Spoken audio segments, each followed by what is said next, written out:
le attività della mattina, del primo giorno di lavori si svolgono in tutta la giornata del festival. Vi saluto, buongiorno, benvenuti. Cominciamo appunto con un incontro in Sozzilleri, avevamo detto il primo anno, quando quest'idea di fare il primo incontro al bar era stata proposta e approvata.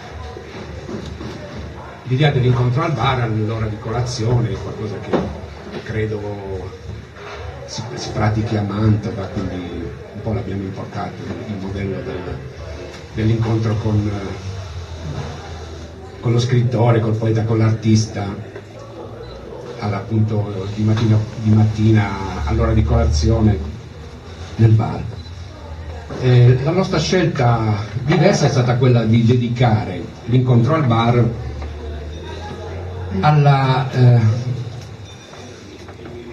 alla Sardegna e in particolare al verso sardo in musica.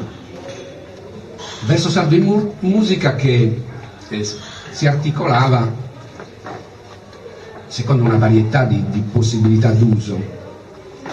Intanto c'era il grande modello della tradizione, i poetas, i poeti improvvisatori, e appunto l'ottava del canto logudorese, le altre forme dell'improvvisazione, le sarrepentina o del canto campidanese. E appunto nel corso degli anni abbiamo attraversato tutti questi modelli, li abbiamo discussi, appunto affrontati negli incontri al bar, il canto a chitarra per esempio anche. Ma ci interessava molto anche l'evoluzione che l'uso della lingua sarda nel canto, nella canzone, aveva avuto nel tempo, che era importantissimo in quegli anni, alla fine del millennio scorso, nei primi anni dopo il 2000, c'erano tanti gruppi di orientamento moderno, rock, pop, che avevano scelto la lingua sarda per esprimersi e per cantare. Fino al rap improvvisato in sardo, che ha avuto anch'esso una diffusione notevole. Quindi nel corso degli anni abbiamo affrontato anche questo tema. Già dal primo anno abbiamo incontrato Pino, che chiaramente era allora ancora operativo il gruppo Tancaruglia, e quindi è stato presente sì dal primo anno, dai primi incontri. Il primo anno mi pare che avessimo fatto la poesia logudorese e poi appunto il rock in sardo in sostanza.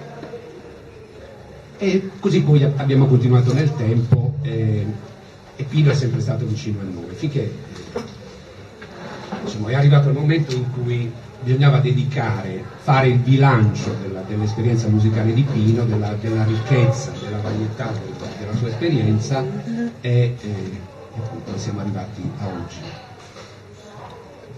E questo è il tema di oggi. Il primo anno all'incontro, a seguire queste attività, c'era Francesco Pintore, giornalista dell'Universale. Mi ricordo degli articoli che aveva dedicato al festival il primo anno. Gli incontri erano condotti da Giacomo Mameli, sono state veramente delle esperienze interessanti. Adesso entriamo nel vivo e Pino ci racconterà un'esperienza musicale importante e anche ormai abbastanza qualche decina d'anni. Non so se Francesco vuole introdurre qualcosa da presentare qui. Buongiorno a tutti, grazie per avermi invitato. Dopo 10 anni torno a Senegal con grande piacere. Siccome il tempo è contingentato, è ridotto, giusto per rompere il ghiaccio, volevo chiedere subito a Pino in poche battute di riassumere un percorso musicale di possiamo dirlo, di oltre 40 anni. Non è facile però... Da 2 anni sono 50. Da 2 anni sono 50, sono buono. Un percorso iniziato tanti anni fa che ha avuto diverse fasi, dove che io ho seguito il percorso di Pino e ho notato 2 costanti nel suo percorso. Il rispetto per la tradizione, però allo stesso tempo anche questa voglia di scoprire nuove cose, di innovare, di cercare nuovi suoni, anche di usare le parole in modo nuovo. Pino, ti chiedo di definire in poche battute 3 o 4 grandi blocchi di questo percorso, giusto per far capire insomma da dove arrivi e dove stai andando. Bene, la riflessione che ho fatto ieri era che è più difficile parlare in un'ora della vita che non parlare una vita di una sola ora quando è vissuta intensamente, però. E in effetti quando Mario mi ha proposto questa cosa mi sono detto: ma perché? A cosa può servire? E a chi può interessare? L'unica cosa che mi è venuta in mente è magari di avere dei giovani a cui trasmettere. Però forse può servire così, per approfondire un po' un percorso della vita di un musicista e soprattutto rispondere a una domanda che mi ha fatto, una domanda che mi ha fatto un mio studente. Io in questo momento insegno economia in una scuola superiore, anche se continuo a fare musica. Lo studente, dopo che ha scoperto che io ho fatto il musicista, ha visto un po' in internet eccetera, mi ha detto: ah, ma allora lei insegna perché non ha fatto successo? Una bella domanda in effetti, perché diciamo che in questa domanda si racchiude tutta la contraddizione che è quello fra fare arte e fra quello di diventare ricchi e famosi. Naturalmente non gli ho risposto subito, perché ti risponderò, e forse questo, il momento magari può essere questo per dargli una risposta.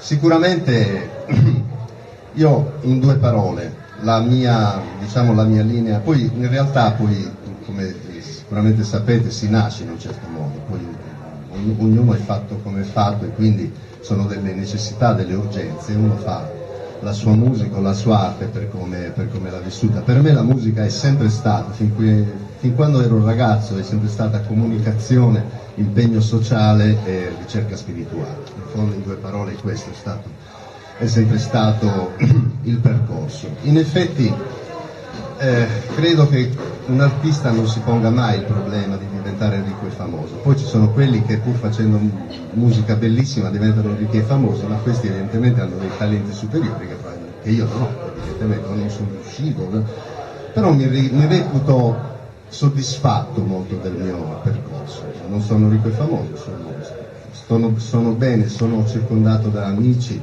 da persone che hanno accolto, a cui ho potuto dire le mie cose. Infatti, se dopo resterà del tempo, in sintesi io credo che l'artista deve parlare al suo beginner, al suo vicinato, un po' riprendendo anche le parole di ieri di Angela Gualtieri e di Franco Loi, quando parla della gente.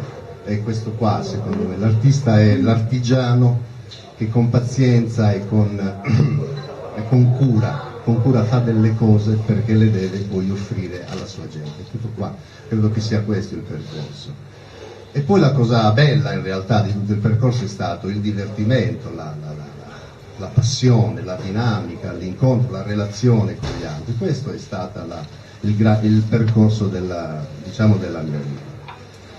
Fra 2 anni faccio 50 anni di attività e il percorso inizia col gruppo di mio padre, stiamo parlando del 66, si chiamavano i Martini, dove c'era mio padre alla fisarmonica, Ugo Martini, mia sorella cantava, mio fratello suonava la batteria, Angelo, e poi c'erano altri due musicisti e facevamo i ballabili, adesso si chiamerebbero le cover, noi facevamo i ballabili, era un'orchestra di ballabili e allora in Sardegna le orchestrine che facevano il ballo detto civile,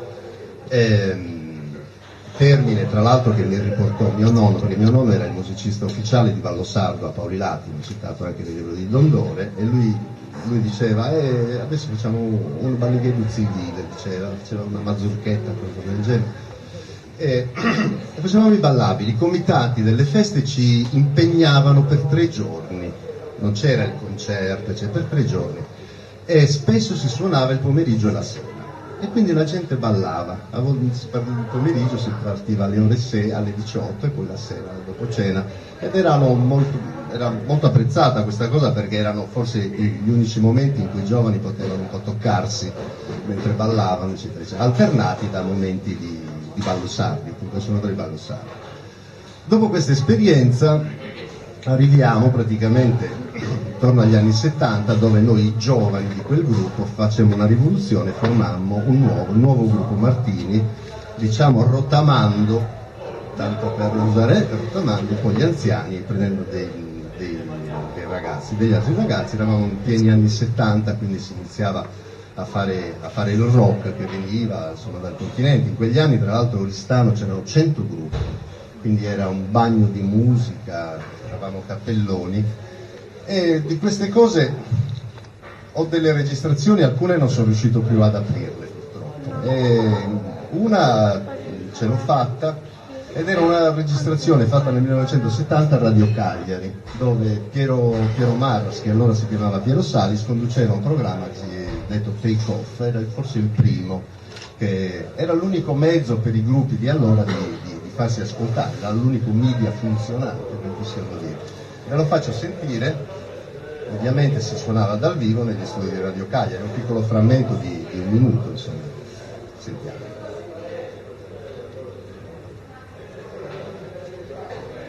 Pomeriggio a tutti, consueto appuntamento settimanale con Take Off, 20 minuti di musica dal vivo in compagnia del sottoscritto, del tecnico Giorgio e soprattutto del gruppo Martini.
Continuo. Sto andando un po' veloce in realtà, c'è un po' l'ansia di finire in fretta, perché in effetti ho lavorato su questi materiali, non so come faremo. Comunque va bene. Dal 70 passiamo alla seconda grande esperienza, per me grande, forse fondamentale. Tonietto Salis nel 1973-74 era un artista affermato, veniva dai Salis e Salis, era un artista strutturato, aveva l'impianto, eccetera, insomma, tra l'altro un artista meraviglioso, uno dei cantanti più belli che abbia mai sentito.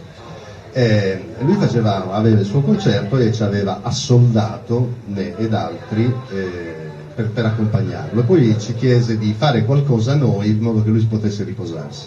Noi questo qualcosa lo trasformammo in realtà in un'ora di musica, per cui successe, come dire, il concerto all'interno del concerto, perché l'antefatto fu che Conservatore Garau, che allora era uno studente che studiava a Firenze, che tornato in Sardegna tornò pieno di idee, di cose, incontrò me che invece avevo tanto entusiasmo e curiosità, e ci mettemmo prima io e lui da soli, a suonare basso e batteria ore e ore nella sua cantinetta e a pensare, a elaborare. Erano gli anni in cui in Italia c'era il rock, iniziava anche quello che veniva chiamato il folk rock, cioè la riscoperta delle radici. Adesso qui dovrei stare mezz'ora a parlare di da dove venivano queste... Posso chiedere una cosa? Sì. Avevate la percezione di quello che stava, pur stando a Oristano, la percezione di quello che stava accadendo a livello nazionale? Anche perché comunque il movimento del folk revival è stato abbastanza importante, e poi ancora a quei tempi la parola world music non si conosceva, non sapevate neanche cos'era, giustamente, No, perché è arrivata nei primi anni 90. Però Però di fatto c'erano già dei segnali che lasciavano intuire, insomma, quello che poi sarebbe arrivato 30 anni dopo.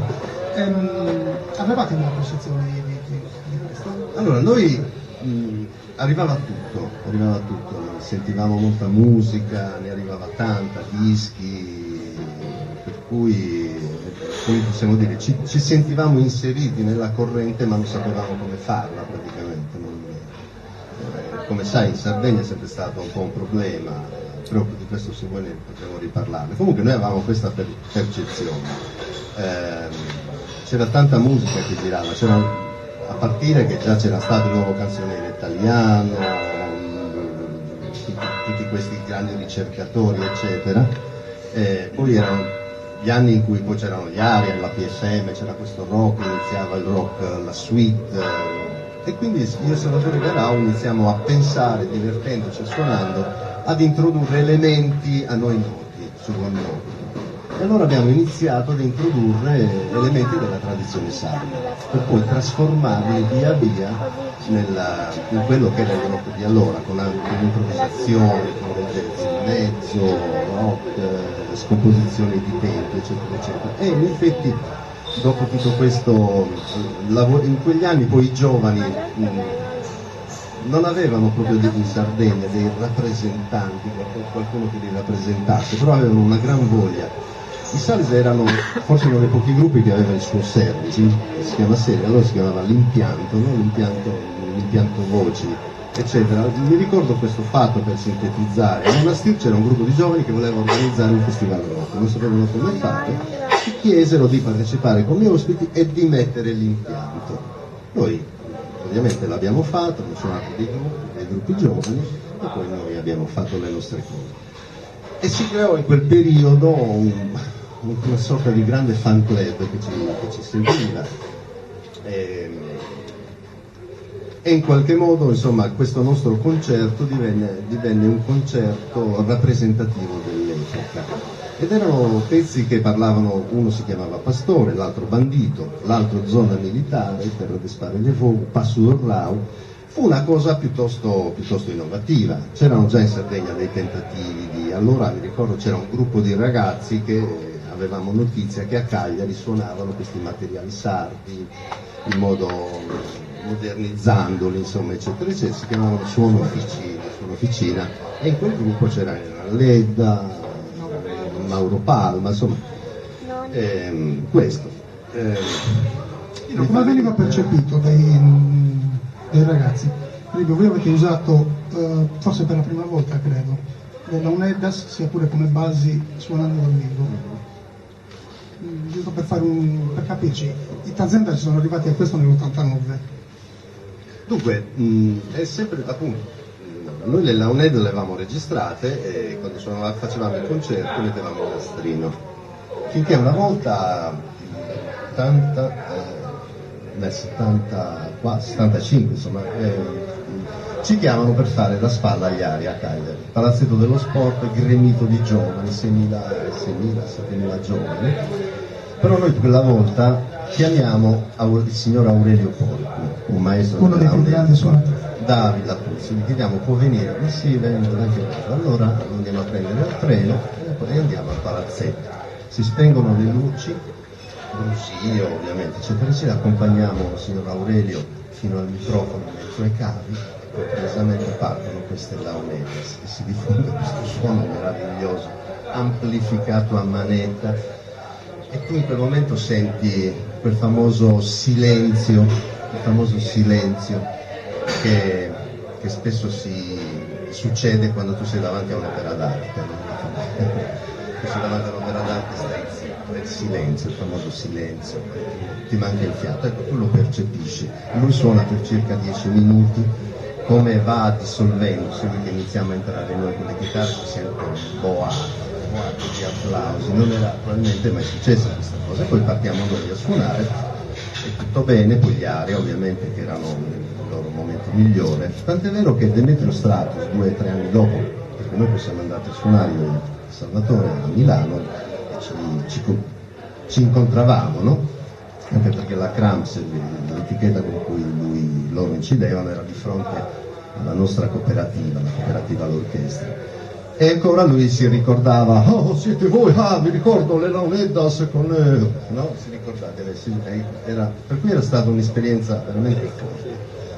E riuscivamo a farci, come dire, i giovani apprezzavano questi inserimenti. Per molti di loro forse era addirittura la prima volta che forse sentivano delle cose, perché dovete capire che in quegli anni la musica sarda era praticamente quasi sparita. Gli anni 60 sono stati anni di buio per la musica sarda, per la musica tradizionale, anche se c'era, veniva fatta, però non era vissuta poi come è vissuta adesso. In questo frammenti teniamo presente che tutti i pezzi che facevamo in quel concerto duravano dai 10 ai 15 minuti, in realtà erano frammenti, erano pezzi all'interno di pezzi, quindi è stato un po' difficile, però qualcosa diamo un cenno. Qui abbiamo un'introduzione dove io appunto recito una poesia sarda, e poi da lì dovrebbe partire una specie di qualcosa, vediamo.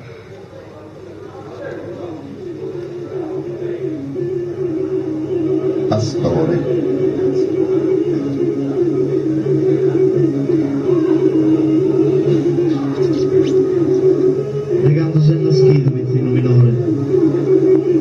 Sculzo da una mandal feraco pastore in uesi in fame ne partito a vento e abba a fritto e a calore sempre umiliato e avvilito per diventare sumero, Signore. Al latte pane oggi mi nutrivo, sempre al latte pane oggi mi nutrivo.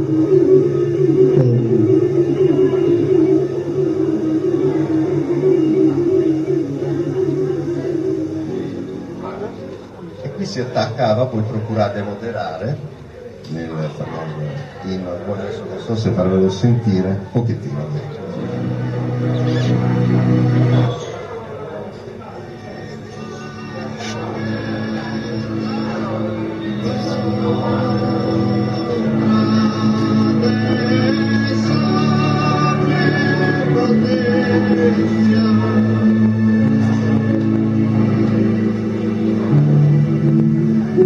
Basso che prende il tema.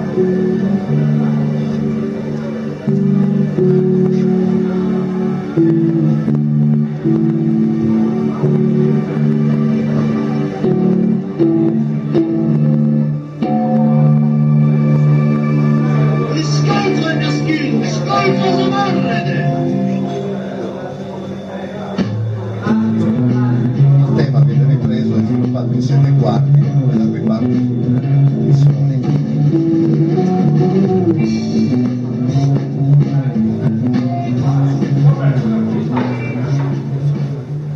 E poi partivano gli assoli molto freddi, come i giovani apprezzavano, ci stavano dentro, vedevano che comunque c'erano tanti elementi musicali, c'era questo senso di appartenenza. Per esempio, una cosa molto bella che voglio farvi sentire, sempre dal pezzo Pastore, è l'invocazione finale, si chiama, almeno un pezzetto. Non è solo.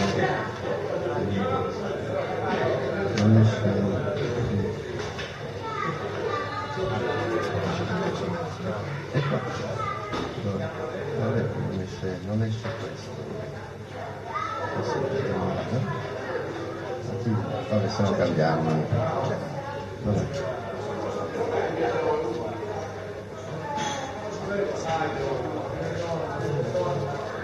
Vabbè, non importa, non stiamo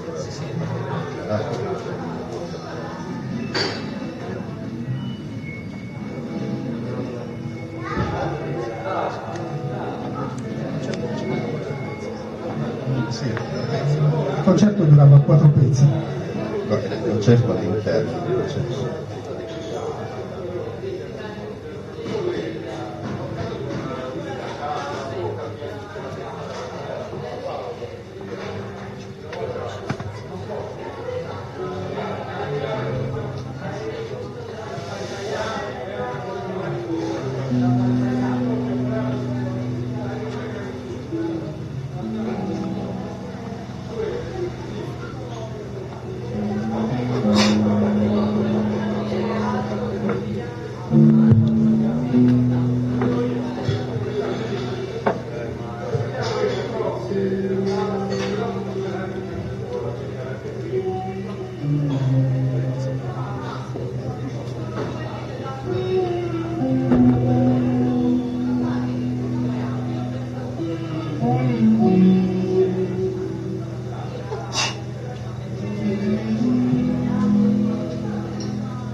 La voce di Tonietto è evocativa, meravigliosa.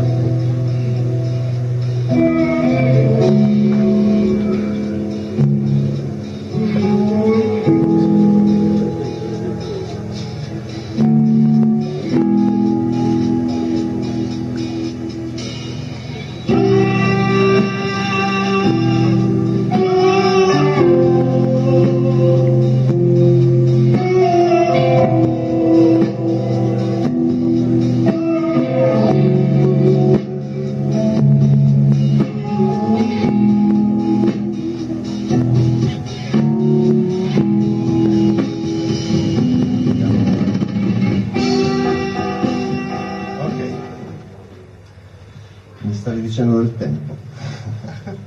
Beh, niente, vi faccio sentire solo giusto per ridere un po'.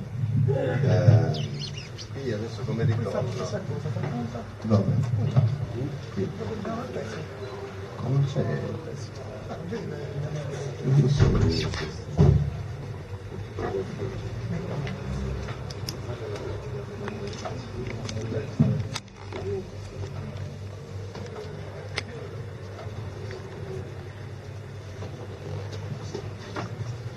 Pino, magari mentre te lo cerca, Sì. passiamo. Vi faccio sentire solo questo, è un po' divertente. Parla di zona militare, Sardegna zona militare. Allora noi facemmo le fotografie a tutti i cartelli delle zone militari in Sardegna, un pezzo il cui tema è stato scritto da Antonio Lotta, seneghese, che suonava con noi, non era stamattina. E per dirti come la gente in realtà rispondeva, perché alcuni elementi erano noti, appunto. Questo, c'è questo.